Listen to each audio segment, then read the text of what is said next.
இப்பொழுது நாம் life டிவைன்ல book 2 chapter 15 பார்த்து கொண்டிருக்கின்றோம். அதன் தலைப்பு reality and integral knowledge. Reality என்றால் எங்கும் வியாபித்துள்ள அந்த பரம்பொருள், அதுதான் ரியாலிட்டி. இந்த பரம்பொருள் எங்கும் வியாபித்திருக்கின்றது, அதுதான் ரியாலிட்டி. அது குறித்த அந்த கான்சியஸ்னஸ், அதுதான் இன்டெக்ரல் நாலேஜ். போன செஷன்ல பேராகிராஃப் 15-16 பார்த்தோம். இந்த செஷன்ல பேராகிராஃப் 17 பார்க்கலாம். நீண்ட இடைவெளிக்கு பின்பு நாம் தொடர்வதால் சற்று நினைவு கூறலாம், என்ன பார்த்தோம் என்பதை சற்று நினைவு கூறலாம். இருக்கின்றது என்றால் பரம்பொருள் ஏகமாக இருக்கின்றது, அதற்கு நிகர் இல்லை, வேற எதுவுமே இல்லை, அதான் ஒன். அதே போல அது எல்லையற்றதாகவும் இருக்கின்றது, இன்ஃபினிட்டாகவும் இருக்கின்றது. இந்த பரம்பொருள் ஏகமாக இருக்கின்றது, அனந்தமாக எல்லையற்ற நிலையில் இருக்கின்றது என்றெல்லாம் நாம் கூறுகின்றோம். நாம் கூறுவது பார்த்தோம் என்றால் உண்மையிலே நாம் அந்த வார்த்தைகளில் வர்ணிப்பது ஒரு குறியீடுகள் தான், இல்லையா? டிவைன் ஒன்றாக இருப்பது, ஏகமாக இருப்பது என்று சொல்வதும், டிவைன் என்பது அனந்தமாக எல்லையற்றதாக இருப்பது என்று சொல்வதும், அனைத்து ரூபங்களிலும் அனைத்து வடிவங்களிலும் அதுதான் காணப்படுகின்றது என்று கூறுவதும், இதெல்லாமே ஒரு சிம்பாலிக் தான். அதனால எல்லாமே சிம்பாலிக்கா நம்ம சொல்லும் பொழுது, நாம் இந்த உலகத்துல பார்க்கக்கூடிய தோற்றங்கள், நிகழ்வுகள், நம் மனதில் உருவாக்கக்கூடிய எண்ண உருவாக்கங்கள், இது எல்லாமே பார்த்தோம் அப்படின்னா எல்லாமே சிம்பல் தான். அதுக்குள்ள நம்ம போக போக போக உள்ள செல்ல செல்ல என்ன புரிந்து கொள்கின்றோம் என்றால், பின்னால் இருக்கக்கூடிய அந்த ரியாலிட்டி, மெய்ப்பொருளை புரிந்து கொள்கின்றோம். இதைத்தான் பகவான் கூறுகின்றார். நம்ம எல்லாமே இந்த பிரபஞ்சத்தில் பார்க்கக்கூடியவை, நிகழக்கூடியவை எல்லாமே சிம்பிள்ஸ் தான். சிம்பிள்ஸ் குறியீடுகள் தான். அந்த குறியீடுகளுக்கு உள்ளே ஆழமாக செல்லும் பொழுதுதான் நம்ம அனைத்திற்கும் பின்னால் அந்த மெய்ப்பொருள் இருக்கின்றது, பரம்பொருள் இருக்கின்றது என்கின்ற உண்மையை நாம் புரிந்து கொள்ள முடியும். மேற்புறமாக பார்த்தா வெறும் இந்த சிம்பிள்ஸை தான் பார்ப்போம், அதோட நின்றுடுவோம். நம்மால அதுக்கு பின்னால் உள்ள அந்த மெய்ப்பொருளை உணர முடியாது. இது ஒரு கருத்தை நம்ம பார்த்தோம். அடுத்தது என்ன கருத்து என்ன பார்த்தோம் அப்படின்னா, பரம்பொருள் 2 நிலைகள்ல காணப்படுகின்றது. எல்லாம் கடந்த நிலையில, உச்ச நிலையில, உணர்வு நிலையில காணப்படுகின்றது. உணர்வு நிலை அப்படிங்கிறத பகவான் சூப்பர் கான்ஷியன்ட் அப்படிங்கிறார். உணர்வு நிலையில உச்சகட்டம். அது எப்படி இருக்கு? இன்ஃபினிட்டா இருக்கு, அங்கேயும் இன்ஃபினிட்டா தான் இருக்கு. அதே போல கீழே எப்படி இருக்குன்னு பார்த்தோம் அப்படின்னா இன்கான்ஷியன்ட், உணர்வற்ற நிலையினுடைய அடிமட்டத்துல இன்கான்ஷியன்ட். அதுவும் பார்த்தோம் அப்படின்னா இன்ஃபினிட்டா இருக்கு. சோ ஒரு பக்கம் அந்த infinity of the super conscient மேல, கீழே எப்படி இருக்கு? Infinity of the super inconscient. இது ரெண்டும் எப்படி இருக்கு அப்படின்னா, இது ரெண்டும் இரு துருவங்கள், ஒரே ஒரு ஒரு அமைப்பினுடைய இரு துருவங்கள் தான். பரம்பொருளினுடைய இரு துருவங்களாக காணப்படுகின்றது. பரம்பொருள் மேலதான் சூப்பர் கான்ஷியன்ட் தான் இருக்கு, கீழே மெட்டீரியல் லெவல்ல இன்கான்ஷியன்ட்ல பரம்பொருள் இல்லை. இதுக்கு அதுக்கும் சம்பந்தம் இல்லைன்னு சொல்ல முடியாது. ரெண்டுமே ஒன்றினுடைய இரு துருவங்கள் தான் அப்படிங்கிறார். சோ நம்ம எங்க இருக்கிறோம்? நம்மளுடைய எக்ஸிஸ்டன்ஸ் எங்க இருக்குன்னா இந்த இரு துருவங்களுக்கு இடையில நம்ம இருக்கிறோம். நம்மளுடைய பயணம் எப்படி தொடர்கின்றது? அந்த உணர்வற்ற நிலை, இன்கான்ஷியன்ட் அந்த நிலையிலிருந்து, நமக்கு கீழே இருக்கக்கூடிய அந்த நிலையிலிருந்து மேல சூப்பர் கான்ஷியன்ட் அதை நோக்கி நம்மளுடைய பயணம் அப்படிங்கிறது நம்மளுடைய இந்த வாழ்வு மாத்திரம் இல்லை, பல்வேறு வாழ்வுகளின் மூலமாக இந்த வாழ்வுக்கு வந்திருக்கிறோம். மேலும் மேலும் மேலும் நம்ம பல்வேறு பிறவிகளை எடுக்கப் போகின்றோம். இந்த பயணம் தொடர்ந்து கொண்டே இருக்கும். ஆண்மனினுடைய பயணம் வந்து இந்த 2 கீழிருந்து மேலே சென்று கொண்டே இருக்கின்றது. இதுல என்ன நடைபெறுகின்றது என்றால், இந்த உணர்வு நிலையினுடைய வெளிப்பாடு நடைபெறுகின்றது. நம்மின் மூலமாக இந்த மேனிஃபெஸ்டேஷன் ஆஃப் கான்ஷியஸ்னஸ் வந்து இன்கான்ஷியன்ட்லேருந்து சூப்பர் கான்ஷியன்ட்டுக்கு போகும்பொழுது எப்படி போகுது அப்படின்னா, நம்முடைய எக்ஸிஸ்டன்ஸ் மூலமா தான் அது போகுது. த்ரூ அவர் எக்ஸிஸ்டன்ஸ். நமக்குள்ள இருக்கக்கூடிய அந்த இறை அம்சம் வந்து மெல்ல மெல்ல மலர்ந்து விழித்துக் கொள்கின்றது. விழித்துக் கொண்டு என்ன நடைபெறுகின்றது, அந்த மேல் இருக்கக்கூடிய அந்த உயர் உணர்வு நிலைக்கு செல்கின்றது. நமக்குள்ளே மறைந்துள்ள அந்த இறை உணர்வு நிலை, டிவைன் கான்சியஸ்னஸ், அது என்ன மெல்ல மெல்ல திரையினால் மூடப்பட்டிருக்கும், அது மெல்ல மெல்ல அது திரையிலிருந்து விழித்துக் கொள்கின்றது. அது வந்து முழுவதுமாக தன்னை வெளிக்காட்டு கொள்வதில்லை, மெல்ல மெல்லத்தான் தன்னை வெளிக்காட்டிக் கொள்கின்றது. அப்புறம் இன்னொரு விஷயம் என்ன அப்படின்னா, அனைத்தையுமே நாம் வந்து குறியீடுகளாக பார்க்கின்றோம் அப்படிங்கிறத நம்ம பார்த்தோம். அதாவது ஒரு உயர் உண்மை, அந்த உயர் உண்மையினுடைய குறியீடுகளாக அனைத்தையுமே நாம் பார்க்கின்றோம். எது பார்க்கின்றது அப்படின்னா, நம்மளுடைய மனம் பார்க்கின்றது. இந்த மனம் என்ன செய்கின்றது, வெளிப்படாத நிலையில் இருக்கக்கூடிய அந்த இறையம்சத்திற்கும், வெளிப்பட்டு இருக்கும் அந்த இறையம்சம், இந்த குறியீடுகளாக வெளிப்பட்டு இருக்கும் அந்த இறையம்சத்தையும் எவ்வாறு அறிகின்றது என்றால், அந்த இடையில் இருக்கும் இந்த குறியீடுகளின் மூலமாக மனம் அறிந்து கொள்கின்றது. ஆனால் ஒன்றை பகவான் தெளிவுபடுத்துகின்றார். இது வந்து ஒரு மனதினுடைய செயல்பாட்டிற்கு இது அவசியம்தான். எல்லாத்தையும் நம்ம வந்து சங்கேத குறியீடுகளின் மூலமாக ஒன்றை அறிந்து கொள்வது என்பது மனதினுடைய வேலை, அதை தவிர்க்க முடியாதது. ஆனால் என்ன புரிந்து கொள்ளணும் அப்படின்னா, இந்த குறியீடுகள் வந்து வெறும் குறியீடுகள் தான். அதிலே நின்று விடக்கூடாது. வெறும் குறியீடுகளை பார்த்து கொண்டு அதுதான் ஆரம்பமும் முடிவும் அப்படின்னு நின்று விடக்கூடாது. அந்த குறியீடுகளுக்கு பின்னால் உள்ள அந்த உணர்வு நிலையை ஒருவர் எட்ட வேண்டும் அப்படிங்கிறார். இறை உணர்வு நிலையை எட்டணும். குறியீடுகள் வந்து ஒரு மேலே இருக்கக்கூடியது. குறியீடுகளை தாண்டி பின்னால் இருக்கக்கூடிய அந்த உணர்வு நிலையை ஒருவர் எட்ட வேண்டும். மனம் வந்து மேலோட்டமாக நின்று விடக்கூடாது என்று பகவான் குறிப்பிடுகின்றார். உலகத்தில் நம்ம எவ்வளவு மனிதர்களை பார்க்கின்றோம், தோற்றங்களை பார்க்கின்றோம், நிகழ்வுகளை பார்க்கின்றோம். இதெல்லாம் வந்து என்ன என்றால், உண்மையிலேயே என்னவென்றால், அனைத்திற்கும் பின்னால் உள்ள ஒரு மெய்மையை வெளிப்படுத்தும் விஷயங்கள் தான். எதை வெளிப்படுத்துகின்றது என்றால், இது எல்லாத்துக்கும் பின்னால் இருக்கக்கூடிய அந்த டிவைன் ரியாலிட்டி, பரம்பொருளை வெளிப்படுத்துகின்றது. பார்க்கக்கூடிய மனிதர்கள், காணக்கூடிய பொருட்கள், நிகழ்வுகள், இந்த பிரபஞ்சம் எல்லாம் வந்து மனம் வந்து குறியீடுகளாக பார்த்தாலும் கூட, இவைகள் எல்லாம் உண்மையிலேயே என்னவென்றால், இதற்கு பின்னால் வந்து ஒரு டிவைன் ரியாலிட்டி, ஒரு இறை மெய்மை இருக்கின்றது. அதனுடைய வெளிப்பாடுகள் தான் இவை அனைத்துமே என்று பகவான் குறிப்பிடுகின்றார். ஒரு வடிவம், ஒரு தோற்றம், ஒரு பொருளினுடைய ஒரு தோற்றம், ஒரு மனிதனுடைய ஒரு தோற்றம் அவ்வாறு இருக்கின்றது என்றால், அதற்கு என்ன பொருள்? ஏன் அவ்வாறு இருக்கின்றது என்றால், அதுக்கு பின்னால் ஏதோ ஒரு சக்தி அதை அவ்வாறு வெளிப்படுத்துகின்றது. தெர் இஸ் சம் பவர் அப்படிங்கிறார். ஒவ்வொரு தோற்றத்திற்கும் பின்னால ஒரு சக்தி இருக்கின்றது, ஒரு பொருள், ஒரு பவர் இருக்கு அப்படிங்கிறார். ஒரு மெய்மை இருக்கு அப்படிங்கிறார். அந்த மெய்மை தான் அந்த தோற்றத்தை வெளிப்புறத்தில் வெளிப்படுத்துகின்றது அப்படிங்கிறார். அதே போல இந்த உலகத்தில் நம்ம பார்க்கிறோம், எவ்வளவோ நிகழ்வுகளை பார்க்கின்றோம். அன்றாடம் நம்ம எவ்வளவோ நிகழ்வுகளை பார்க்கின்றோம். நம்ம பொறுத்த வரைக்கும் நம்ம என்ன பார்க்கிறோம், அது நிகழ்வுகளை மேம்போக்கா மேலோட்டமா பார்த்து, அதிலிருந்து நமக்கு மனதிற்கு தகுந்தவாறு அதிலிருந்து பொருள் புரிந்து கொள்கின்றோம். உண்மையிலேயே பகவான் என்ன கூறுகின்றார், அந்த உலகத்தில் நடக்கக்கூடிய எல்லா விஷயங்களும் சரி, ஏதோ ஒரு உண்மையினுடைய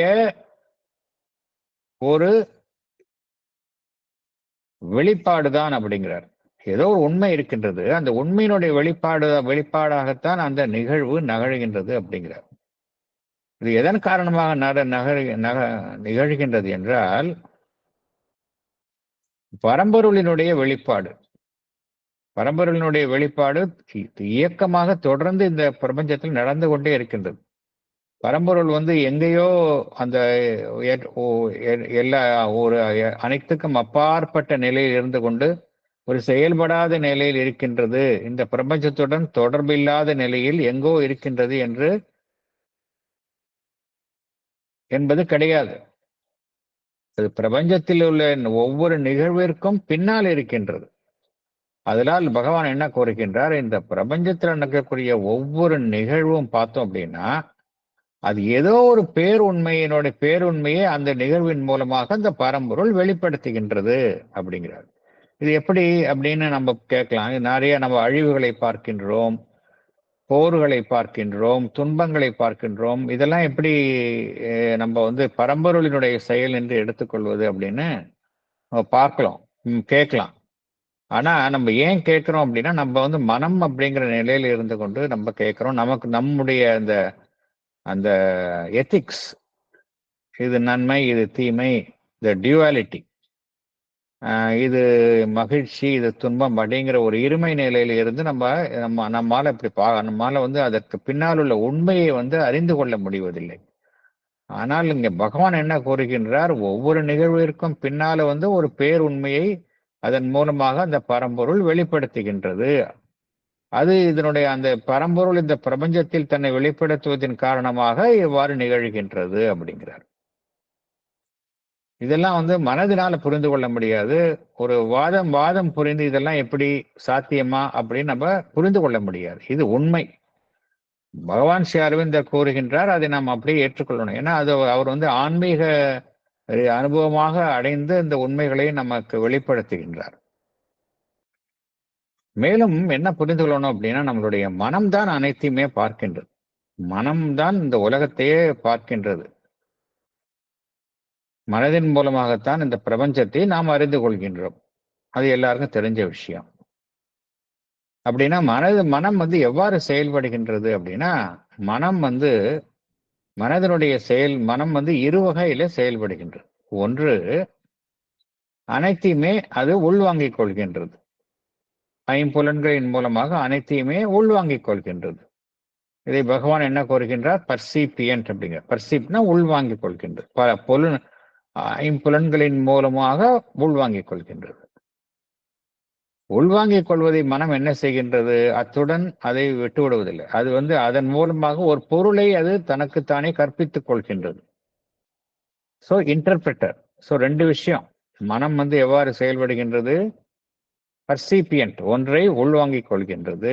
இரண்டாவது, பொருள் புரிந்து கொள்கின்றது அதிலிருந்து, இன்டர்பிரட்டர். அதனால மனதினால் தானாகவே ஒன்றை உருவாக்க முடியாது. அது புரிஞ்சுக்கணும். அது இரண்டாம் தரமாகத்தான் ஒன்றை உருவாக்க முடியுமே தவிர, தானாகவே மனம் ஒன்றை சிருஷ்டிக்க முடியாது இந்த பிரபஞ்சத்துல அப்படிங்கிறார். நம்ம சொல்லலாம், இப்ப உலகத்துல எவ்வளவோ இன்வென்ஷன்ஸ் நடைபெறுகின்றது, எவ்வளவோ மனிதன் புதுதாக கண்டுபிடிக்கிறான், புதிதாக விஷயங்களை படைக்கின்றான் என்றால், அவன் தன்னுடைய மனதின் மூலமாக அவன் படைத்தாலும் கூட, அவன் ஏற்கனவே இருக்கக்கூடிய விஷயத்தை வைத்துக் கொண்டுதான் மனம் அதை படைக்கின்றது. மனம் ஒரிஜினலா ஒன்றை படைப்பது இல்லை. ஏற்கனவே இருக்கக்கூடிய விஷயங்களை மனம் என்ன செய்கின்றது, அதிலிருந்து ஒன்றை அது படைக்கின்றது. இதான் செகண்டரி தான் அது கிரியேஷன். அது பிரைமரியா மனதினால ஒன்றுமே சிருஷ்டிக்க முடியாது அப்படிங்கிறார். எது புரிந்து கொள்கின்றோம் அப்படின்னா, உலகத்தில் இருக்கக்கூடிய எல்லா விஷயங்களும் ஏன் இருக்கின்றது, எவ்வாறு உருவாகி இருக்கின்றது என்றால், ஏதோ நம்ம பார்க்கக்கூடிய ஒவ்வொரு விஷயத்திற்குள்ளேயும் ஏதோ ஒரு உண்மை, அந்த பரம்பொருளினுடைய உண்மை இருக்கின்றது. அது வந்து தானே இருக்கின்றது. அதனால்தான் நான் ஒவ்வொரு விஷயமும் இருக்கு அப்படிங்கிறார். நம் மனம் வந்து எதையுமே படைக்க முடியாது. மனதினால் ஒன்றை நம்ம உருவாக்கப்பட்டாலும் கூட மனம் ஏதோ ஒன்று விஷயத்தில் இருந்தால் மனம் என்று ஒன்றை படைக்கின்றது. என்ன அறிந்து கொள்ள வேணும் அப்படின்னா, இந்த பிரபஞ்சத்தில் இருக்கக்கூடிய ஒவ்வொரு பொருளும் ஒவ்வொரு இருப்பும் அதற்குள்ளே இருக்கக்கூடிய ஏதோ ஒரு பேருண்மையினால் தான் இருக்கின்றது. ஒவ்வொரு விஷயத்திற்குள்ளேயும் ஒரு டிவைன் ஆஸ்பெக்ட் இருக்கு, ஒரு டிவைன் பிரசன்ஸ் இருக்கு. ஆதலால் தான் அந்த பொருள் இருக்கின்றது அப்படிங்கிறார். புரியுதா? அப்ப இதுல வந்து என்ன புரிஞ்சுக்கணும் அப்படின்னா, நம்ம எதையும் படைக்கிறது இல்ல, நம்ம மனம் எதையும் படைக்கிறது இல்ல. நாம் உருவாக்குகின்றோம் என்று நினைத்துக் கொண்டாலும் கூட ஏற்கனவே இருக்கக்கூடிய விஷயத்தை வைத்துக் கொண்டுதான் நாம் உருவாக்குகின்றோம். ஏதோ ஒன்றை உருவாக்கணும், அதுக்கு மூலப்பொருள் வேற எங்கேயோ இருக்கு, மூலப்பொருளை வைத்துக் கொண்டு உருவாக்குகின்றோம்.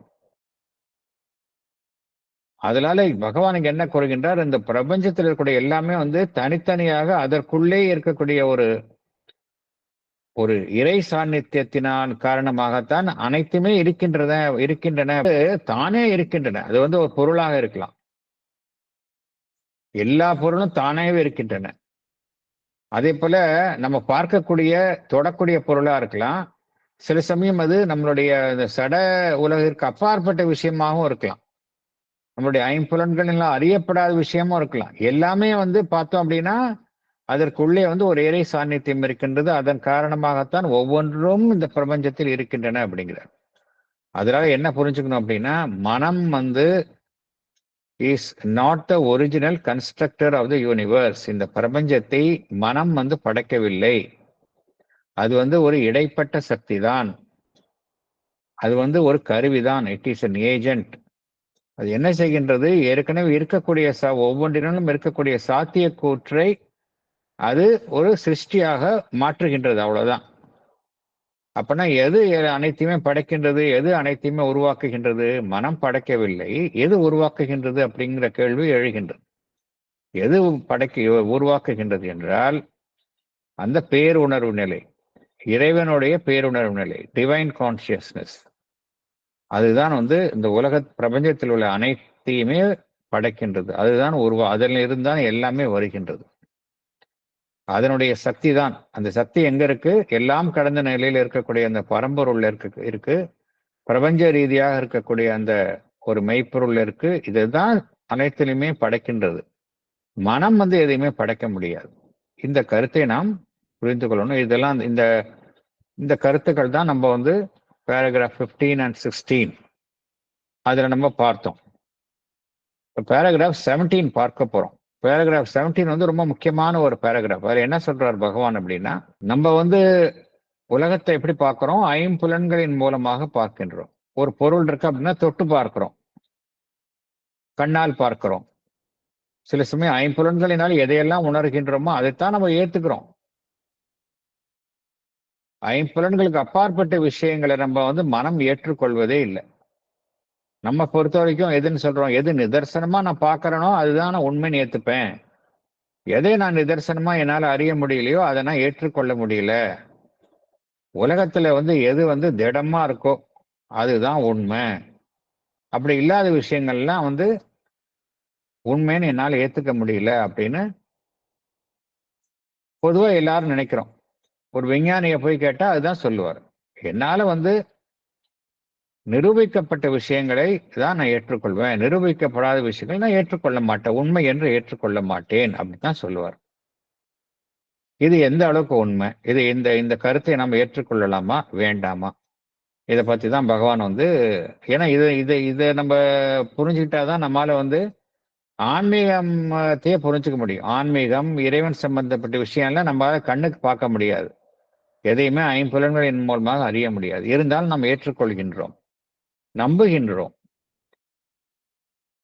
இதற்கெல்லாம் அடிப்படை உண்மை என்ன?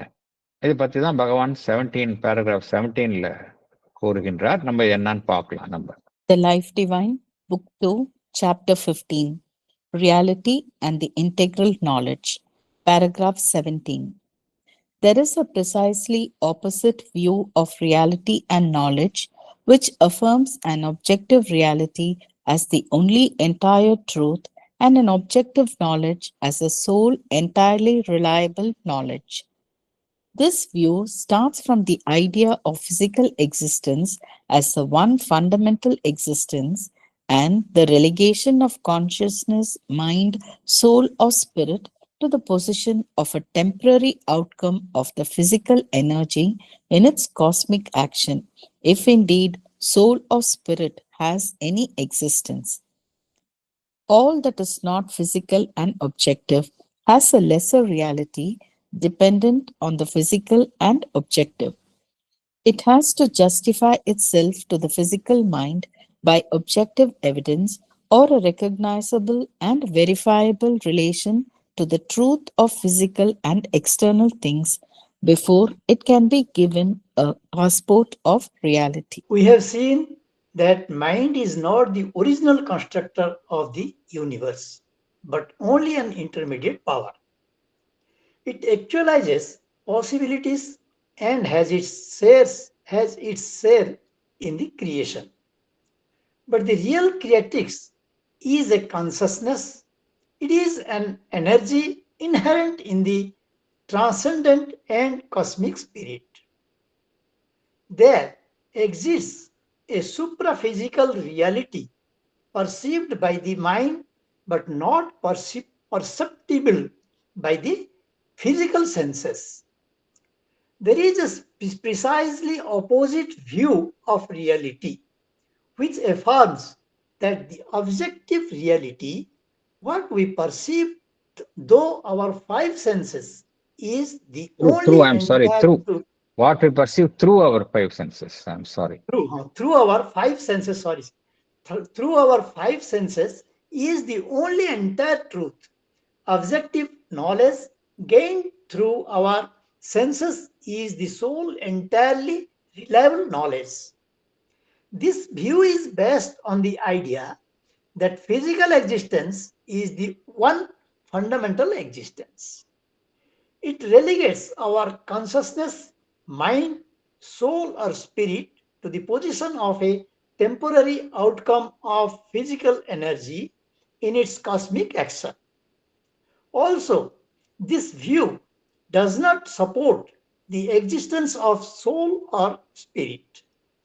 According to this view, all that is not physical and objective, that is, which can be perceived by our senses, has a lesser reality dependent on the physical and objective.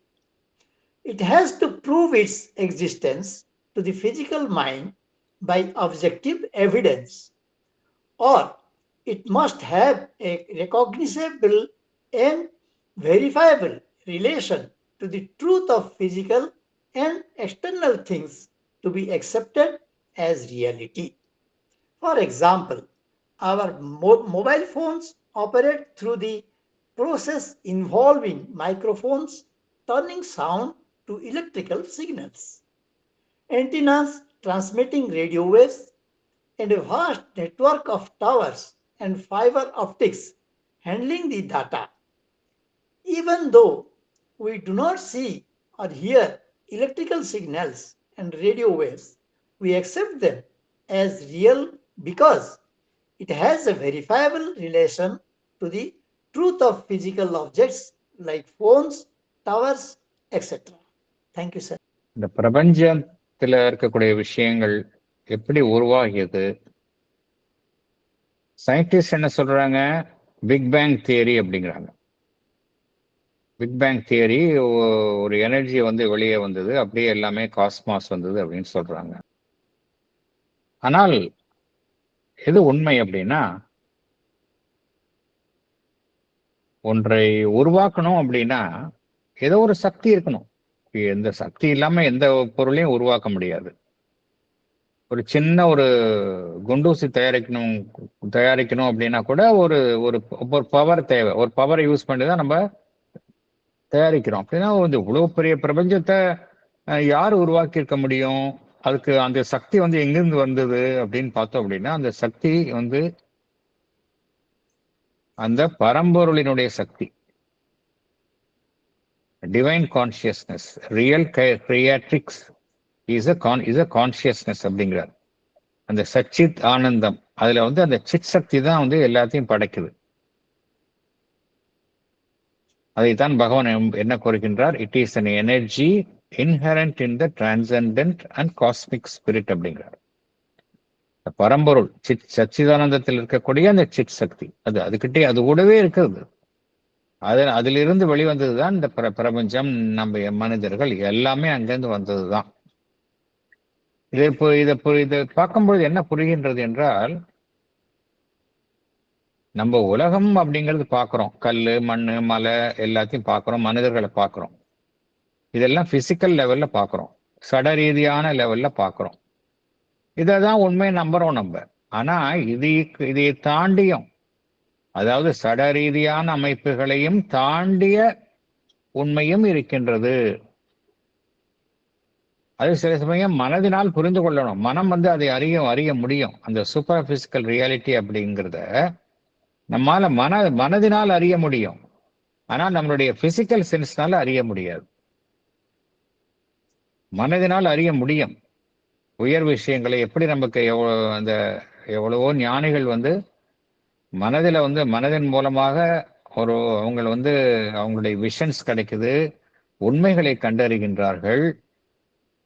இதுக்கெல்லாம் பிசிக்கல் சென்சஸ் மூலமாக, ஐம்புலன்களின் மூலமாக அதுக்கு நிரூபணம் கிடையாது, நிரூபிக்க முடியாது.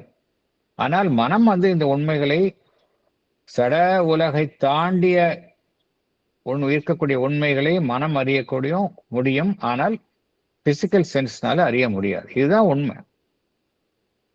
ஆனால் இப்ப மாடர்ன் மைண்ட் எடுத்துக்கலாம். மாடர்ன் மைண்ட் ஒரு மெட்டீரியலிஸ்ட், ஒரு பொருள் முதல்வாதிகளினுடைய இல்ல சயின்டிஸ்ட், பியோர் சயின்டிஸ்ட், அவங்க இதெல்லாம் ஏத்துக்க மாட்டாங்க. அவங்கள பொறுத்த வரைக்கும் இப்ப இருக்கிற மாடர்ன் லெவல்ல சயின்டிபிக்லா எதை ஒத்துக்கிறாங்க அப்படின்னா, இப்ப சயின்டிஸ்ட் ஒரு உச்சக்கட்ட நிலையில விஞ்ஞானத்தினுடைய ஒரு எல்லைக்கு சென்ற பின்பு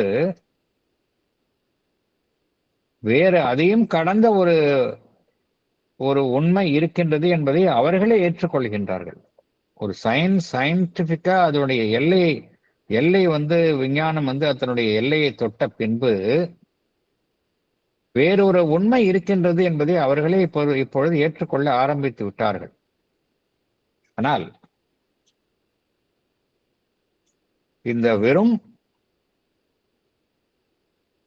இந்த பிசிக்கல் வேர்ல்ட், அது சம்பந்தப்பட்டமான விஷயங்கள், ஐம்புலன்களினால் அறியப்படக்கூடியவை, இதை மாத்திரமே வைத்துக்கொண்டு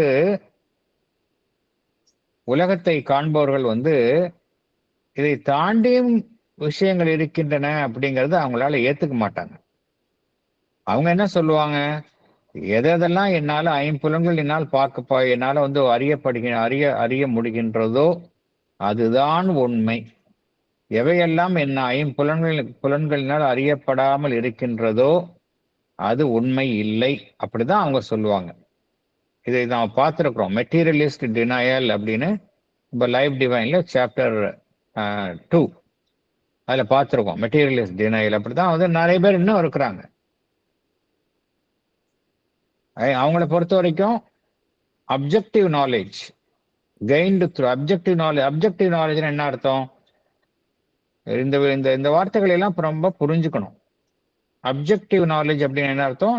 ஒன்ன நேரில் பார்த்து ஐம்புலன்களினால் உறுதி செய்த பின் அதை நாம் அறிந்து கொள்வது, அதுதான் அப்ஜெக்டிவ் நாலேஜ்.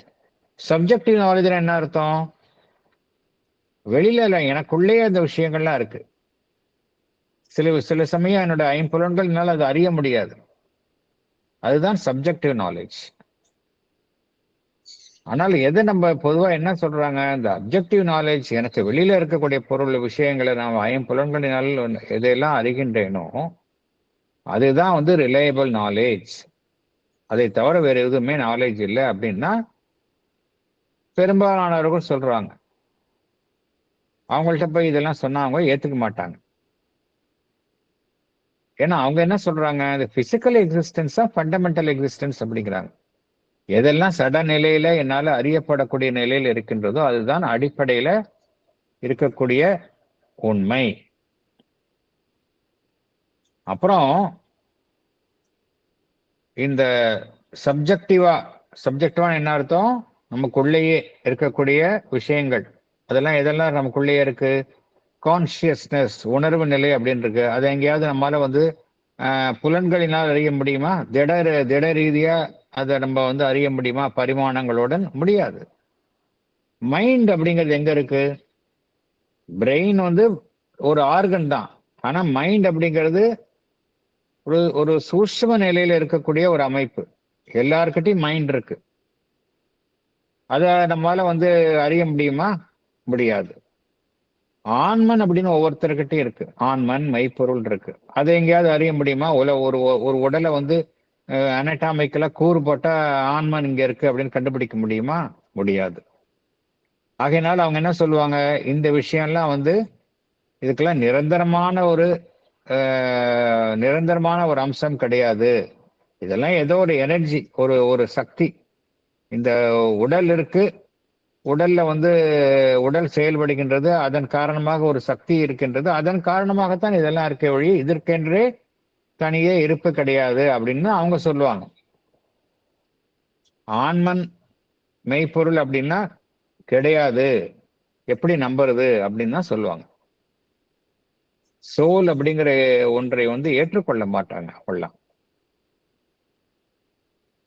எதெல்லாம் வந்து நம்மால கண்ணால் பார்க்க முடிகின்றதோ, புலன்களினால் உணர முடிகின்றதோ, அறிய முடிகின்றதோ, அதுதான் அவங்க ஏற்றுக்கொள்வாங்க. எதெல்லாம் அவ்வாறு இல்லையோ அதுக்கெல்லாம் வந்து ஒரு உண்மைத்தன்மை இல்லை அப்படின்னு தான் நம்புவாங்க.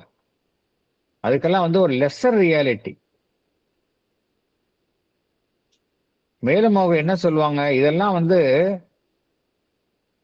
அந்த சடரீதியா என்னென்ன விஷயங்கள் இருக்கோ அது இருக்கிறதுனாலதான் இதெல்லாம் இருக்கு.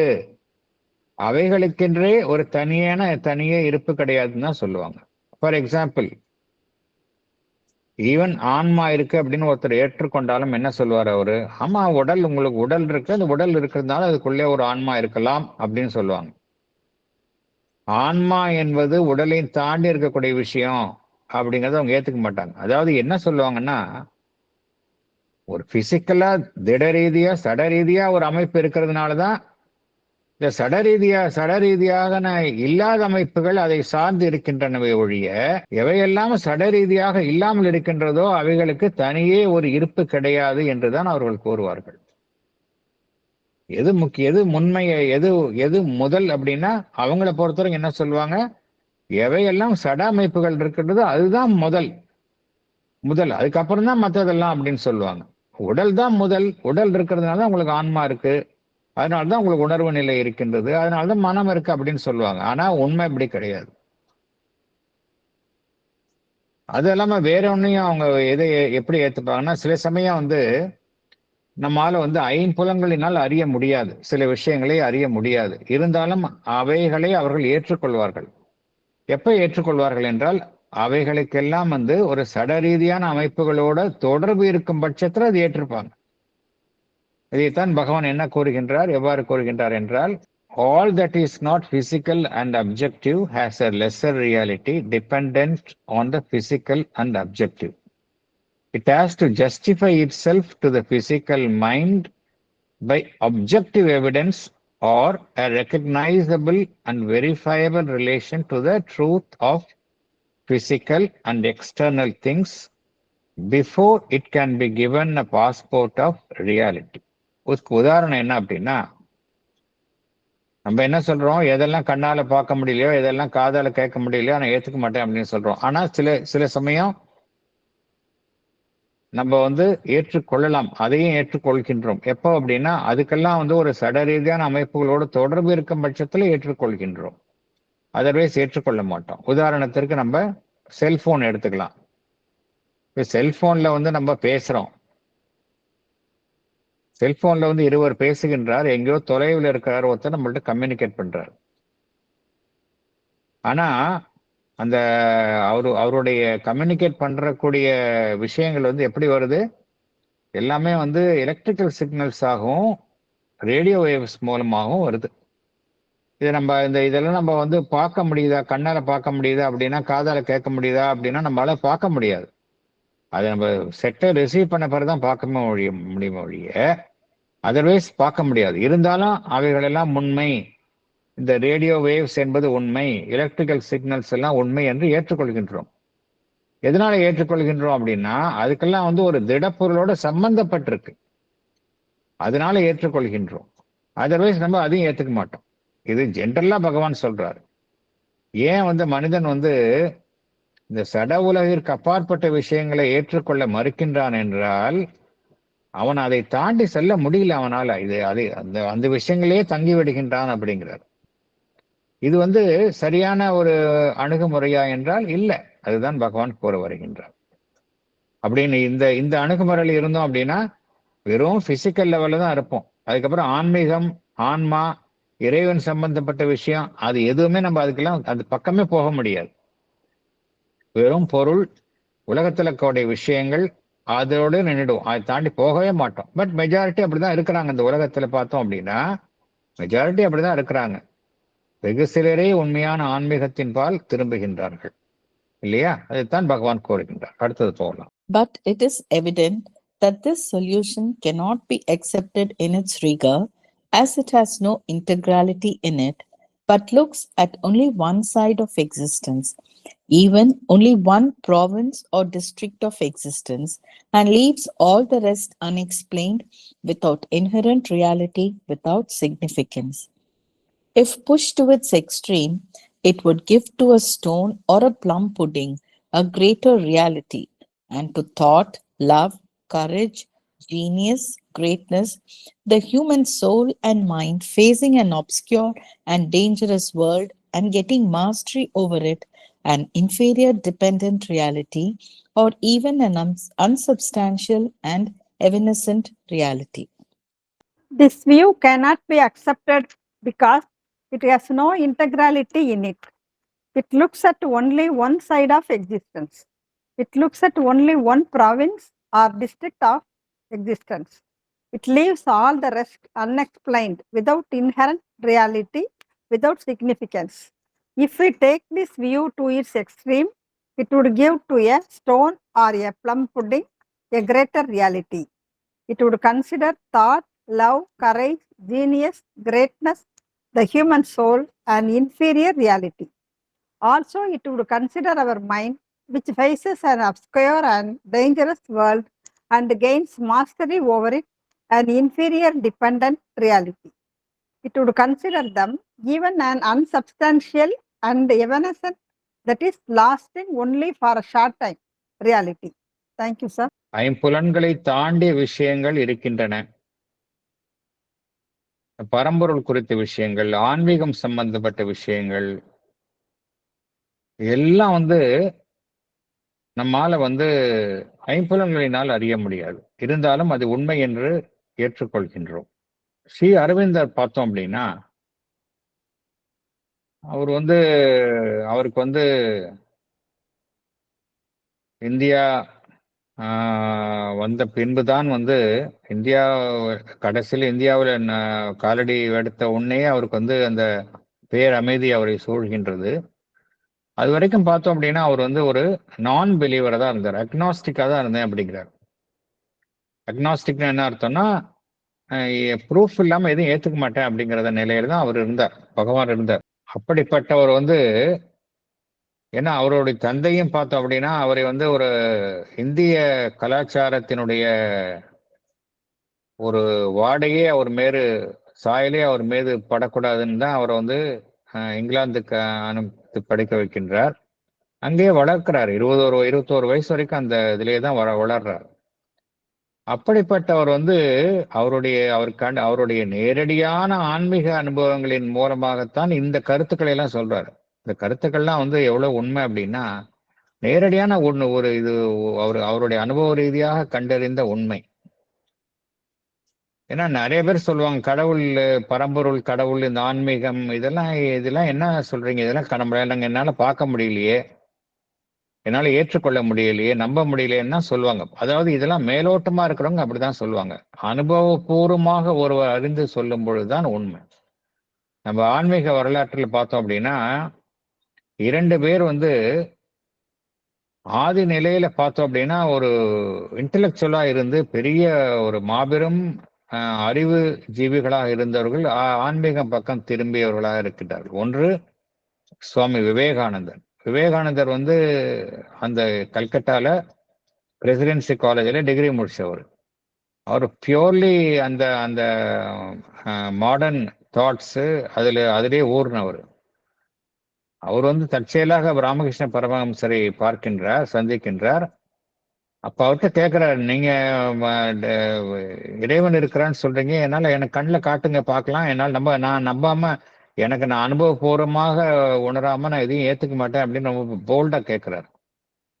இப்போ ராமகிருஷ்ண பரமஹம்சர் அவருக்கு அந்த இறை பேருணர்வை அந்த அந்த அந்த நிலையை வந்து அவருள் ஏற்படுத்த செய்கின்றார். ஒரு நிமிடத்துல அவர் கம்ப்ளீட்டா வந்து தன்னையே மறந்து விடுகின்றார். எல்லாமே அப்படியே நிலைகுலைந்து போகின்றார். அந்த ஒரு சமாதி நிலைக்கு சென்று விடுகின்றார். அப்புறம் மீண்டும் ராமகிருஷ்ணர் அவரை இயல்பு நிலைக்கு அழைத்து வருகின்றார். அப்புறம் தான் அவருக்கு வந்து நம்பிக்கை வருகின்றது. அப்புறம் அப்கோர்ஸ் அவருக்கு வந்து கம்ப்ளீட்டா வந்து அவருடைய அனுபவங்கள்லாம் வந்து ஆன்மீக ரீதியாக திருப்பின்றது. அதே போலதான் பகவானுக்கும் பார்த்தோம் அப்படின்னா 21 வயசு வரைக்கும் பார்த்தோம் அப்படின்னா அவருக்கு வந்து இதுல ஆன்மீக நாட்டம் இல்லை. அப்புறம் சுதந்திர போராட்டத்தில் ஈடுபடுகின்றார். இதெல்லாம் வந்து மெல்ல மெல்ல மெல்ல தான் அவர் வர்றாரு. அப்புறம் நேரடியான ஒரு ஆன்மீக அனுபவங்கள் வந்து ஒரு கடல் ஒரு பொழிவு போல அவருக்கு வந்து அவருள் ஏற்படுகின்றது. பொழிவாக அவருக்குள்ள ஏற்படுகின்றது. கிருஷ்ண தரிசனம் கிடைக்கின்றது. அப்புறம் மாறுகின்றார். அதனால இந்த கருத்துக்கள்லாம் வந்து ஒருவர் வந்து அனுபவத்தின் மூலமாக கூறப்படும் கருத்துக்கள். இது வந்து நம்ம அதனாலதான் வந்து அதுக்கெல்லாம் இந்த பகவானுடைய கருத்துக்களுக்கு வந்து அவ்வளவு வலிமை ஜாஸ்தி. ஏன்னா நேரடியா அவர் அனுபவத்தை கூறுகின்றார். நீங்க கண்ணால பாக்குறது, ஐம்புலன்களினால் உணர்றது, இதுதான் நம்ம நம்புறீங்க. இதை தாண்டிய விஷயங்கள் எவ்வளவோ இருக்கு, அதுவும் உண்மைதான் அப்படிங்கிற கருத்தை தான் வலியுறுத்துகின்றார். எவ்வளவு பேர் வந்து அறியாமையில கோருகின்றார்கள், இதெல்லாம் உண்மை கிடையாது, இதெல்லாம் கட்டுக்கதை, எப்படி நம்புறது அப்படின்னு சொல்றாங்க. ஆனா இதுதான் உண்மை. இதைத்தான் பகவான் வந்து மேலும் மேலும் இங்க வந்து தெளிவுபடுத்துகின்றார். ஏன்னா இந்த எல்லாம் வெறும் சட ரீதியாக ஐம்புலன்களினால் காணப்படுவதுதான் உண்மைன்னு சொல்லுவேன் அப்படின்னு சொன்னா அப்படின்னா நம்ம வந்து இந்த உலகத்தினுடைய இருப்பினுடைய ஒரு பகுதியைத்தான் நாம் பார்க்கின்றோம். பிசிக்கல் ஆஸ்பெக்ட் அப்படிங்கிறது ஒரு பகுதி தான். மேற்புறமாக காணும் நம் காட்சிகள் தான். அது வந்து ஒரு எல்லைக்குள் இருப்பது தான். எவ்வளவோ விஷயங்கள் வந்து பிசிக்கல் லெவல்ல தாண்டி இருக்கு. அதாவது சட ரீதியான அமைப்புகளை தாண்டி இருக்கு. அதை நம்மால வந்து விவரிக்க முடியவதில்லை, அதுக்கு விளக்கம் கோர முடியதில்லை இல்லையா? நம்ம இதை மாத்திரம் எடுத்துட்டோம் அப்படின்னா அதை நம்ம அதற்கான விளக்கத்தை நம்மால வந்து தர முடியாது. அதற்கு பின்னால் உள்ள உண்மையை நம்மால அறிந்து கொள்ள முடியாது, அதனுடைய முக்கியத்துவத்தை அறிந்து கொள்ள முடியாது. ஏன்னா இந்த வெறும் ஐம்புலன்களினால் பார்ப்பதுதான் உண்மை, மற்றதெல்லாம் எதுவுமே நான் ஏத்துக்க மாட்டேன் அப்படின்னா நம்ம வந்து உண்மையினுடைய பெரும்பகுதியை நாம் நிராகரிக்கின்றோம். அதுதான் உண்மை.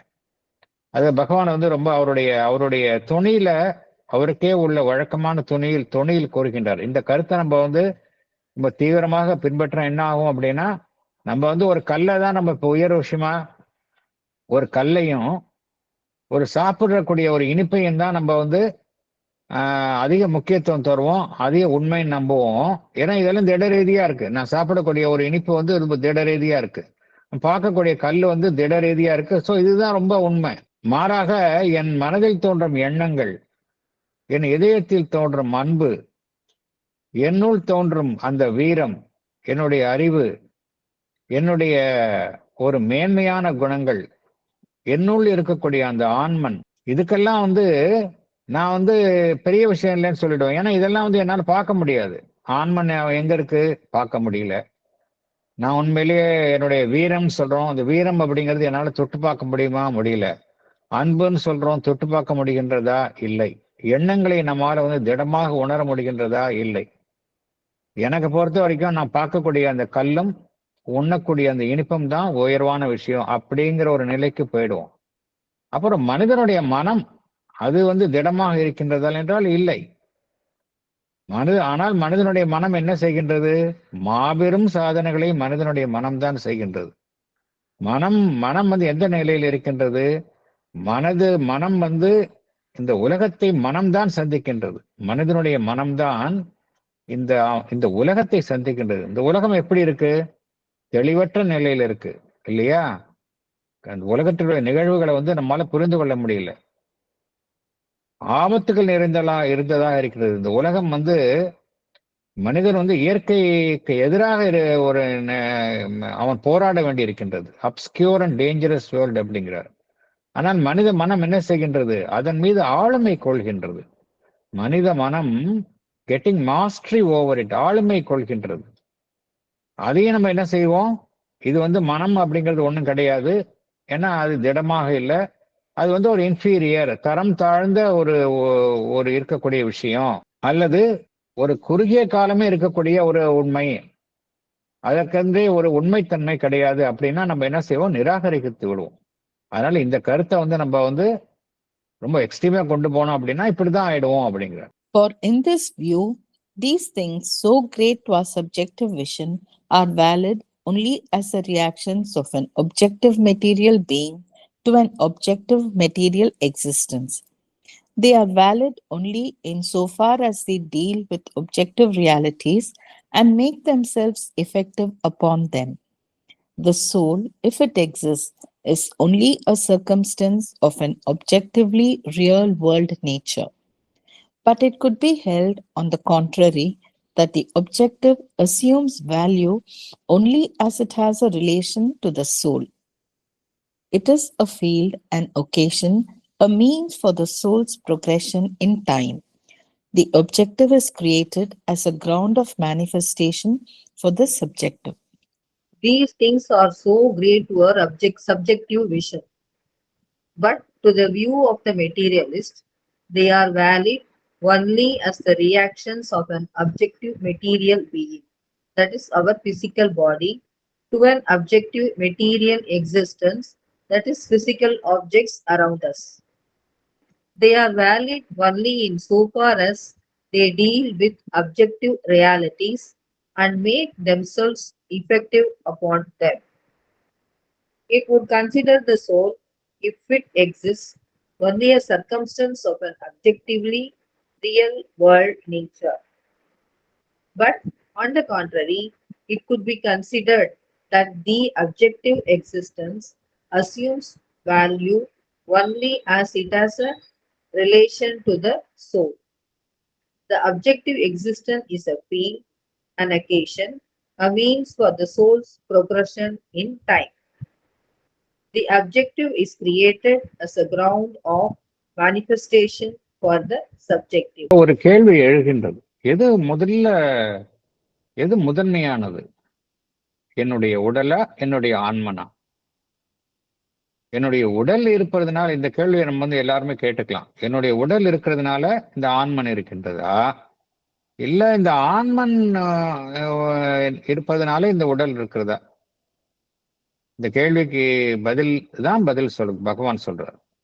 அதாவது ஸ்பிரிட் ஒரு பக்கம் இருக்கு, மேட்டர் ஒரு பக்கம் இருக்கு. ஸ்பிரிட் அப்படிங்கிறது நம்ம மெய்ப்பொருள் அப்படின்னு தமிழ்ல சொல்றோம். மேட்டர் அப்படிங்கிறது சடப்பொருள் அப்படிங்கிறது. எது முதல்ல இருக்கு? பொருள் முதல்வாதி கேட்டா என்ன சொல்லுவாங்க? மெட்டீரியல்ஸ் என்ன கேட்ட சொல்லுவாங்க? எல்லாமே மேட்டர் தான்ப்பா, இங்க வேற எதுவுமே கிடையாது அப்படிம்பாங்க. அப்படியே இருக்குன்னு சொன்னா கூட அது மேட்டர் இருக்கிறதுனாலதான் அது உள்ள இருக்கு. நீ உன்கிட்ட உடம்பு அப்படிங்கிற ஒரு விஷயம் இருக்கு, அதனால நீ மனம் இருக்கு, அவ்வளவுதான வழிய மனம் இருக்கிறதுனால மனம் இருக்குது. ஒருவேளை ஆன்மன் அப்படிங்கிற ஒரு விஷயம் இருந்தது அப்படின்னா, அதுவும் ஏன் இருக்கு அப்படின்னா உங்களுடைய உடல் இருக்கிறதுனாலதான் ஆன்மன் இருக்கு அப்படின்னு சொல்லுவாங்க. அதை கூட என்ன சொல்லுவாங்க யூஸ்வலா அப்படின்னா, இந்த அப்ஜெக்டிவான விஷயம். அப்ஜெக்டிவ்னு என்ன அர்த்தம்? வெளியில எதுல திடமா கண் முன்னால பாக்குறோமோ அது இருக்கிறதுனாலதான். சப்ஜெக்டிவான விஷயம் எதெல்லாம் நமக்கு உள்ளுக்குள்ளேயே பாக்குறோமோ, கண்ணால ஐம்புலன்கள் உணரக்கூடிய விஷயங்கள் இருக்கின்றதோ அதெல்லாம் இருக்கு அப்படிம்பாங்க. அதாவது அப்ஜெக்டிவான விஷயம், ஸ்தூலமான இருக்கக்கூடிய விஷயங்கள் இருக்கிறதுனாலதான் சூக்ஷ்மமான விஷயங்கள் இருக்கின்றன அப்படின்னு அவங்க சொல்லுவாங்க. ஆனா அது உண்மை கிடையாது. எது உண்மை அப்படின்னா, சூக்ஷ்மமான விஷயங்கள் இருக்கிறதுனாலதான் ஸ்தூலமான விஷயங்கள் தான் இருக்கு. இந்த உலகத்தை பிசிக்கல் வேர்ல்டு அப்படிங்கிறோம். உலகத்திற்கு மேல் உள்ள உலகத்தை வந்து செட்டில் பிசிக்கல் வேர்ல்டு அப்படிங்கிறோம், சூஷ்ம உலகம் அப்படிங்கிறோம். எது முதல்ல வந்தது அப்படின்னா சூஷ்ம உலகங்கள் தான் முதல்ல வந்தது. எல்லா இந்த உலகத்தில் நடக்கக்கூடிய எல்லா நிகழ்வுகளும் பார்த்தோம் அப்படின்னா ஏற்கனவே சூஷ்ம உலகில் நடந்து நடந்து நடந்து விடுகின்றன. அங்க நடந்துவிட்ட விஷயங்கள் தான் இங்க சட உலகில அரங்கேறுகின்றது. இதை புரிஞ்சுக்கணும். என்னைக்குமே எது பிரயர் அப்படின்னா சட்டில் பிசிக்கல் தான் ரியல், சூஷ்ம உலகங்கள் தான் ரியல். அதுதான் முதல்ல அங்கதான் முதல்ல எல்லாமே நடக்கிறது. அதுக்கப்புறம் தான் இங்க நடக்குது. இங்க சட உலகில எல்லாமே அரங்கேறுகின்றது.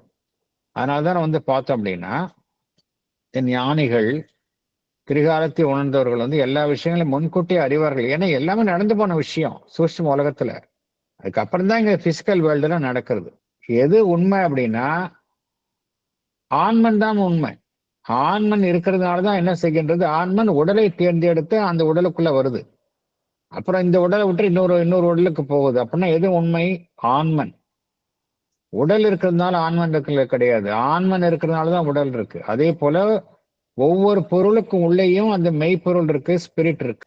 பகவானுடைய அடிப்படை கருத்தே என்ன அப்படின்னா உள்ள வந்து ஸ்பிரிட் மெய்ப்பொருள் இருக்கிறதுனாலதான் வெளியில சடப்பொருளே இருக்கு அப்படிங்கிறார்.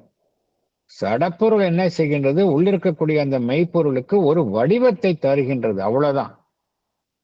இதுதான் அடிப்படை கருத்து. இதை புரிஞ்சுக்கணும். எது முதல் அப்படின்னா சப்ஜெக்டிவான விஷயங்கள் தான் முதல், அப்ஜெக்டிவான விஷயங்கள் பின்னால் வந்தவை அப்படிங்கிறது தான் பகவான் சொல்றார். இந்த நம்ம பார்த்தோம் எல்லாம் இந்த எல்லாமே வந்து அந்த மனிதனுடைய அன்பு, எண்ணங்கள், மனிதனுடைய ஆன்மன், மனம், இதெல்லாம் வந்து நம்மளுடைய சப்ஜெக்டிவா பார்க்கும்போது ரொம்ப உயர்வான விஷயங்களா நம்ம கருதுறோம் இல்லையா? ஒருவன் வீரத்தோட இருந்தா ரொம்ப நம்ம வந்து மெச்சி பாராட்டுகின்றோம். அன்பு இருந்தா அவர்களை வந்து நம்ம வந்து போற்றி மதிக்கின்றோம். ஒரு மனிதனுடைய மனம் வந்து ரொம்ப அபாரமாக செயல்படுகின்றது இந்த உலகத்துல. இதெல்லாம் வந்து சப்ஜெக்டிவான விஷயம். ஏன்னா இதெல்லாம் வந்து எப்படி இவங்க பொருள் முதல்வாதிகள் பார்ப்பாங்க அப்படின்னா இதெல்லாம் வந்து இந்த சட உலகை சார்ந்த விஷயங்களோட தொடர்பின் விளைவாக நடைபெறும் பட்சத்தில் தான் இவர்கள் வந்து இதற்கான உரிய மதிப்பை வழங்குவார்கள். எனக்கு ஒரு எண்ணம் வருது அப்படின்னா அந்த எண்ணம் வந்து ஏதோ இந்த உலகத்தில் இருக்கக்கூடிய சட ரீதியான அமைப்பின் காரணமாக அந்த எண்ணம் வருகின்றது அப்படின்னா தான் அந்த எண்ணத்திற்கு அவர்கள் முதலிடம் தருவார்கள். அதோட இந்த சட ரீதியான அமைப்போட ஒரு எண்ணம் தொடர்பு இல்லை அப்படின்னா அதுக்கு வந்து அவங்க வந்து முக்கியத்துவத்தை தரமாட்டார்கள். எல்லாத்துக்கும் வந்து அவர்கள் வந்து அதனுடைய பேஸ வந்து எங்க பார்ப்பாங்க அப்படின்னா அப்ஜெக்டிவ் மெட்டீரியல் எக்ஸிஸ்டன்ஸ், சட ரீதியான இதோட லிங்க் இருக்கா, அப்பதான் நான் இதுக்கெல்லாம் ஏத்துப்பேன், இதுக்கு முக்கியத்துவம் தருவேன். அதர்வைஸ் நான் ஏத்துக்க மாட்டேன் அப்படிம்பாங்க. ஒருத்தர் வந்து உண்மையா இப்போ ஃபார் எக்ஸாம்பிள் ஒருவர் வந்து ஒரு உயர்வான கருத்தை சொல்றார், ஒரு லட்சியமான ஒரு கருத்தை சொல்றார், ஒரு கருத்தை வந்து கற்பனையில சொல்றார். நான் இது மாதிரி என்னுடைய லட்சியமான இந்த லட்சியத்தை வந்து நான் வந்து நிதர்சனமாக நடைபெற போகின்றது, எதிர்காலத்துல இதுதான் நடக்க போகுது, இதுதான் உண்மை அப்படின்னு சொல்றாரு வச்சுங்க. அதை வந்து இன்றைக்கு இருக்கக்கூடிய நடைமுறை வாழ்க்கையோட அது வந்து நிதர்சனமாக நம்மளால அந்த ஒப்பிட்டு பார்க்க முடியல அப்படின்னா நம்ம ஏத்துக்கவே மாட்டோம். அதை ஏதோ சொல்றாரு அவரு, இதெல்லாம் நடக்கிற காரியமா அதெல்லாம் அப்படின்னு நம்ம டிஸ்மிஸ் பண்ணிடுவோம். ஏன் அப்படின்னா நம்மளை பொறுத்த வரைக்கும் எதெல்லாம் வந்து இன்னைக்கு என்னுடைய வாழ்வோட சம்பந்தப்பட்டிருக்கோ அதுதான் நம்ம ஏத்துப்போம். எதெல்லாம் வந்து என்னுடைய நடைமுறை வாழ்க்கையோட சம்பந்தப்படாத விஷயங்களா இருக்கின்றதோ அதை நம்ம ஏத்துக்க மாட்டோம். நம்ம இதைத்தான் பகவான் குறிப்பிடுகின்றார். எதெல்லாம் வந்து என்னுடைய அப்ஜெக்டிவ் மெட்டீரியல் எக்ஸிஸ்டன்ஸ் என்ன அர்த்தம்? நான் இருக்கக்கூடிய வீடு, நான் இருக்கக்கூடிய விஷயங்கள், நான் என்னுடைய சம்பந்தப்பட்ட மனிதர்கள், நான் கையாளும் பொருட்கள், வாழ்க்கையில் நான் சந்திக்கக்கூடிய விஷயங்கள், இதுதான் வந்து அப்ஜெக்டிவ் மெட்டீரியல் எக்ஸிஸ்டன்ஸ்.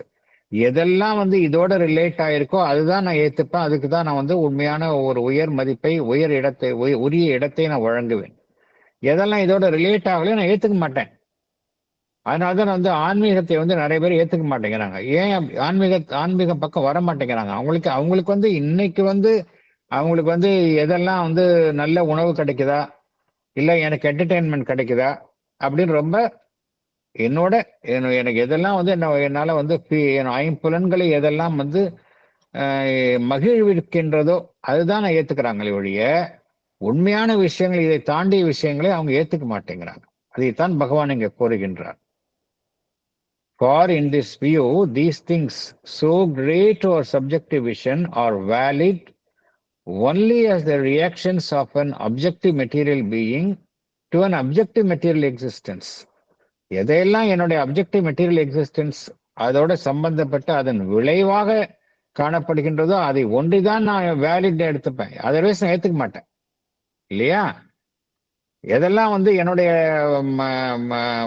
என்னுடைய வாழ்வாதாரம், என்னுடைய நடைமுறை வாழ்க்கை, என்னுடைய லைஃபோட சம்பந்தப்பட்ட விஷயங்கள், நான் கையாளும் மனிதர்கள், கையாளும் விஷயங்களோட சம்பந்தப்பட்டிருக்கா, இதெல்லாம் வேலிட்.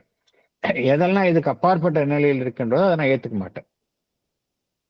இப்படிதான் வந்து மனிதர்கள் இருக்கின்றார்கள்.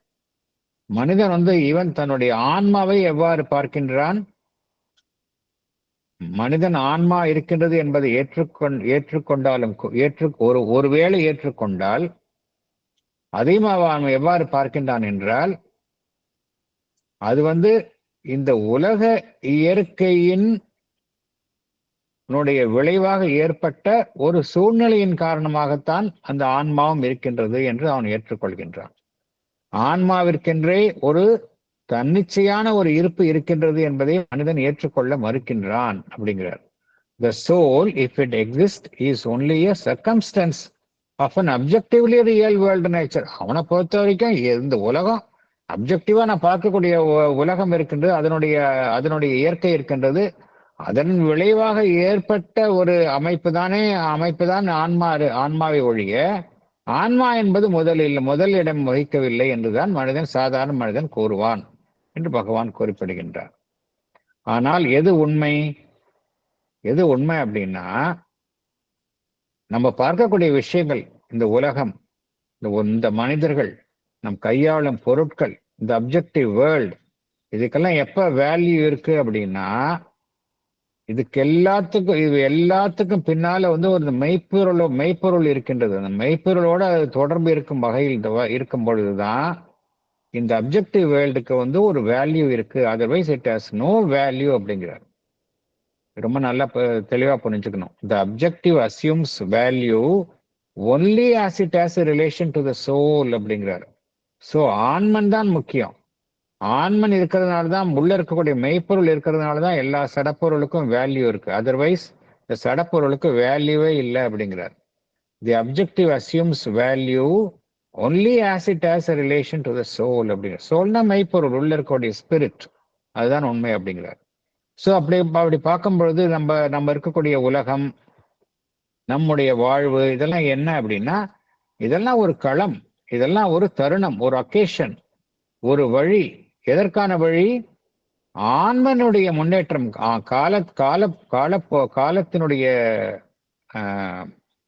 இந்த காலத்தில் நாம் பயணிப்பதில் நம்முடைய பயணத்துல ஆன்மாவினுடைய முன்னேற்றத்திற்கான ஒரு களம், அவ்வளவுதான். அதற்கான ஒரு தருணம் தான் எல்லாமே. ஸோ இதுல எது முக்கியம் அப்படின்னா, இதன் மூலமாக நம்முடைய ஆன்மா வந்து முன்னேறுகின்றது. ஆன்மாவினுடைய முன்னேற்றத்திற்காக ஏற்படுத்தப்பட்டுள்ள ஒரு களம் தான் இந்த சட உலகம் அப்படிங்கிற. The objective is created as a ground of manifestation for the subjective. உலகம் வந்து எதற்காக படைக்கப்பட்டிருக்கின்றது அப்படின்னா, அந்த மெய்ப்பொருள் வந்து தன்னை வெளிப்படுத்த வேண்டும். அதற்காக ஏற்படுத்தப்பட்டுள்ள ஒரு களம்தான் இந்த சட உலகம் அப்படிங்கிறார். So it's very clear. பகவான் சொல்றது இட்ஸ் வெரி கிளியர். இந்த சட உலகம் எதற்காக ஏற்படுத்தப்பட்டுள்ளது? இந்த மெய்ப்பொருள் தன்னை வெளிப்படுத்திக் கொள்வதற்காக ஏற்படுத்தப்பட்டுள்ள ஒரு களம்தான் சடப்பொருள். இந்த உலகம் என்பது ஒரு ஆக்சிடென்ட்டோ இதுவோ கிடையாது. It is a means of manifestation of the divine. The objective world is only an outward form of becoming of the spirit. It is here a first form, a basis, but it is not the essential thing, the main truth of being. The subjective and objective are two necessary sides of the manifested reality and of equal value, and in the range of the objective itself, the supraphysical object of consciousness has as much right to acceptance as the physical objectivity. It cannot be a priori set aside as a subjective delusion or hallucination. The objective world is only an outward form of becoming, that is, manifestation of the spirit. The objective world is a first form, a basis, but it is not the essential thing, the main truth of being. The subjective and objective are two necessary sides of manifested reality and are of equal value. We take cognizance of our objective, physical world through our senses. We accept all physical objects as real to our senses. Yet, in our range of the objective world itself, the supraphysical, which lies beyond our physical world, has as much right to acceptance as the physical objectivity. We cannot beforehand dismiss such supraphysical experiences as a subjective delusion or hallucination. இந்த உலகம், இந்த objective world, கண்ணால பார்க்கக்கூடிய உலகம் பார்த்தோம் அப்படின்னா அது உண்மையிலேயே என்ன அப்படின்னா அந்த மெய்ப்பொருள், அந்த பரம்பொருள் வந்து தன்னை வெளிப்படுத்தும் ஒரு வெளிப்புற தோற்றம்தான் இந்த உலகம். இதுதான் உண்மை. இப்ப இதோட எக்ஸ்ட்ரீமா என்ன சொன்னாங்க, ஒரு பக்கம் வந்து நம்மளுடைய பொருள் முதல் வாதிகள் வந்து இந்த வெறும் இந்த சட உலகம் தான் உண்மைன்னு சொன்னாங்க. மறுபுறம் வந்து அந்த மாயாவாதிகள் என்ன சொன்னாங்க, இந்த உலகம் என்பதே பொய் அப்படின்ட்டாங்க. அவங்க உலகம் என்பதே ஒரு பொய், மாயை.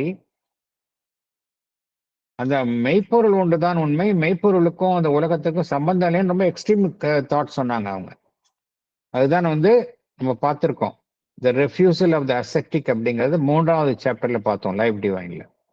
த ரெஃப்யூசல் ஆஃப் த அசெப்டிக். அவன் வந்து உலகத்தை ஏற்றுக்க மாட்டாங்க. அவங்க வந்து உலகம் வந்து பொய், உலகம் வந்து இட் ஹஸ் நோ எக்ஸிஸ்டன்ஸ் அப்படிம்பாங்க.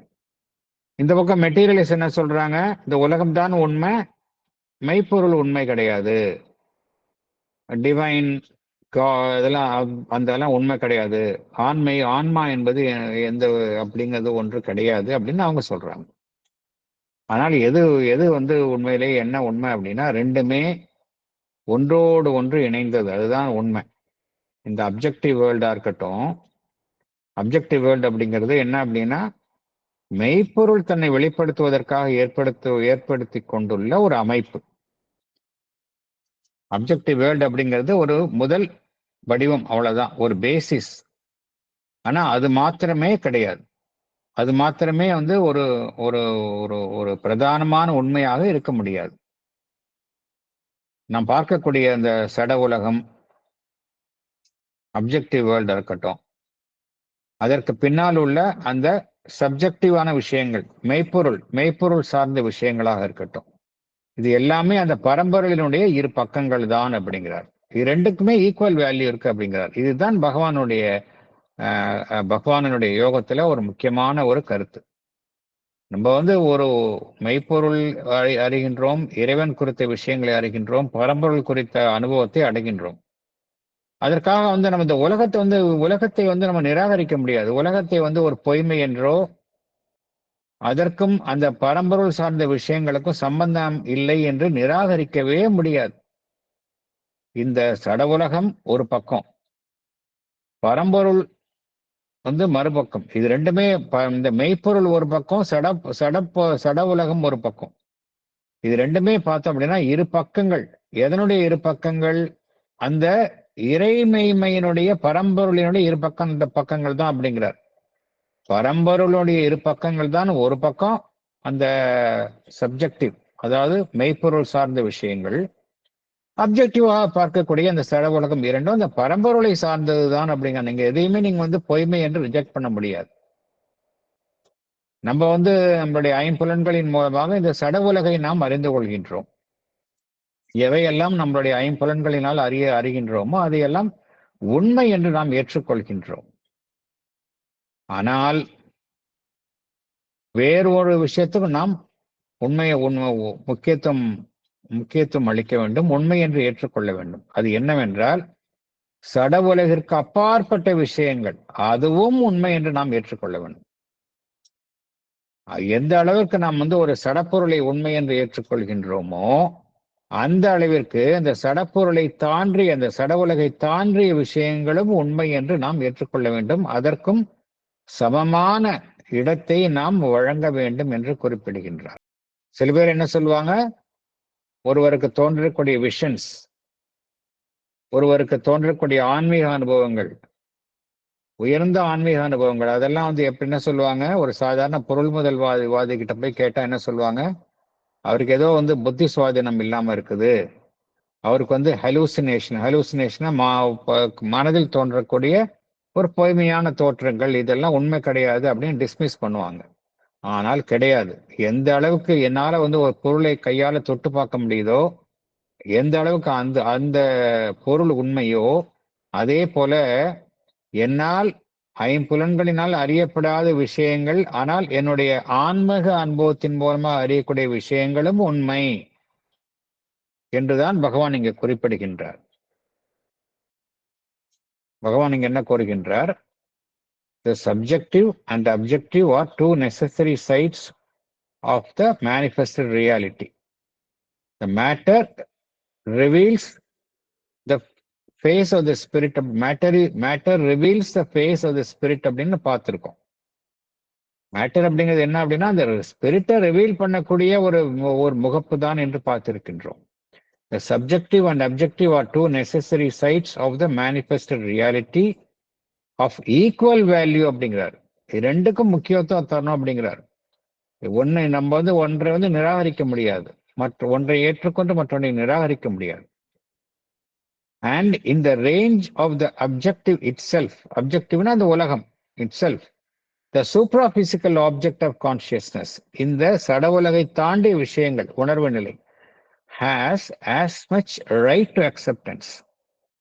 எந்த அளவிற்கு இந்த விஷயங்களை சட உலகை தாண்டிய சட உலகம் சார்ந்த விஷயங்களை நாம் ஏற்றுக்கொள்கின்றோமோ அந்த அளவிற்கு சட உலகை சாராத, சட உலகிற்கு அப்பாற்பட்ட விஷயங்களை நாம் ஏற்றுக்கொள்ள வேண்டும் அப்படிங்கிறார். has as much right to acceptance as the physical objectivity அப்படிங்கிறார். It cannot be a priori. A priori அர்த்தம் முன்கூட்டியே ஒரு விஷயத்த எடுத்தோன்னே டிஸ்மிஸ் பண்றது. It cannot be a priori set aside as a subjective delusion or hallucination. Hallucination மனதில் தோன்றக்கூடிய ஒரு மயக்கங்கள், அது கிடையாது அப்படின்னு நம்ம டிஸ்மிஸ் பண்ண முடியாது என்று பகவான் குறிப்பிடுகின்றார். ஸோ இதுல என்ன புரிந்து கொள்கின்றோம் என்றால், ஒருவருக்கு ஆன்மீக பாதையில பயணிக்க துவங்கியவுடன் அவருக்கு கிட்டக்கூடிய ஆன்மீக அனுபவங்கள் எல்லாம் உண்மைதான். அப்கோர்ஸ் நம்ம சரியான பாதையில செல்லும் பொழுது அந்த அளவுக்கு அந்த ஆன்மீக அனுபவங்களை நாம் ஏற்றுக்கொள்ளணும். ஒருவர் நம்மளுடைய மனம் ஐம்புலன்களையும் தாண்டிய விஷயங்களும் இருக்கின்றன, அறிவுக்கு எட்டாத விஷயங்களும் இருக்கின்றன, அதுவும் உண்மைதான் என்று ஒருவர் ஏற்றுக்கொள்ளணும். இதெல்லாம் ஒரு பொய்யானவை என்று நாம் அவைகளை நிராகரிக்க கூடாது என்றுதான் கோருகின்றார். ஸோ ரொம்ப ரொம்ப ஒரு அற்புதமான ஒரு பேராகிராஃப் நம்ம அன்னைக்கு பார்த்தோம்.